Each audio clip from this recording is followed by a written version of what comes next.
En Filipenses 1, del 21 al 23, el apóstol Pablo dice: para mí el vivir es Cristo y el morir es ganancia.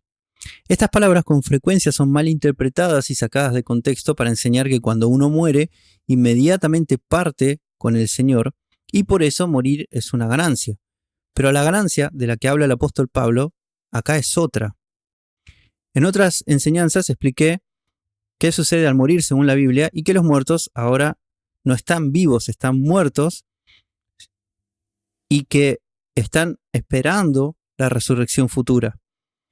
Acá no me voy a centrar en eso, porque ya hay otras enseñanzas, sino que vamos a centrarnos en estos versículos en particular. Filipenses 1:21 nos dice: porque para mí el vivir es Cristo y el morir es ganancia, pero si el vivir en la carne me sirve para una obra fructífera, ¿cuál escogeré? No lo sé. Me siento presionado por ambas partes, tengo el deseo de partir y estar con Cristo, lo cual es muchísimo mejor. El significado de lo dicho por Pablo aquí se aclara fácilmente si leemos todo el contexto. En los versículos 12 al 14, Pablo dice que sus prisiones habían resultado benéficas para la obra de Cristo, porque otros hermanos cobraban ánimo para hablar la palabra sin temor. En el versículo 20, Pablo dice que por esa misma causa, tanto si seguía viviendo como si moría, Cristo iba a ser exaltado en su cuerpo, en su vida. Así podemos entender lo que quiso decir en el versículo 21 al decir que para él el morir era ganancia. Si él moría, la ganancia era que más creyentes iban a animarse a predicar la palabra porque iban a tomar su ejemplo. Pero en el versículo 23, Pablo ya no habla de morir, sino de partir y estar con Cristo.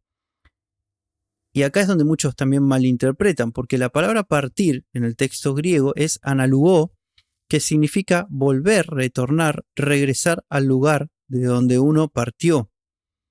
Esa palabra se usa solo 2 veces en el Nuevo Testamento, acá y en Lucas 12:36, en donde correctamente es traducida regrese. En los textos griegos, el verbo está en infinitivo y tiene un artículo delante. Literalmente leeríamos: tengo el deseo del regresar. La pregunta es: ¿del regresar de quién? Y se aclara en la misma lectura. Sabemos que cuando Cristo retorne vamos a estar con Él. Así que lo que Pablo está diciendo es que él tenía el deseo del retorno de Cristo, del regresar de Cristo, para así estar con Él. Sin dudas, eso era mucho mejor que estar vivo que morir. Si venía Cristo, iba a ser arrebatado, como él mismo enseñó en otras partes, y entonces iba a estar con Cristo. Pero si eso no sucedía, tenía 2 opciones: o quedarse vivo y seguir predicando, o morir y que su muerte sirviera como ejemplo y aliento a otras personas a querer predicar más a Cristo. Filipenses 1, 23 y 24 dice: me siento presionado por ambas partes.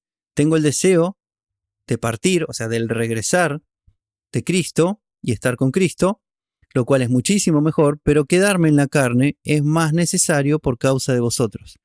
Noten que Pablo dice: me siento presionado por ambas partes. Esto se refiere a morir para servir de aliento y ejemplo, o vivir para seguir predicando. Estas eran las 2 opciones reales de Pablo. Pero si realmente pudiera elegir una tercera, su más intenso deseo era que se produzca el arrebato, que Cristo viniera y lo llevara. No obstante, luego reconoce que lo más necesario al momento era seguir vivo para poder enseñar a los creyentes.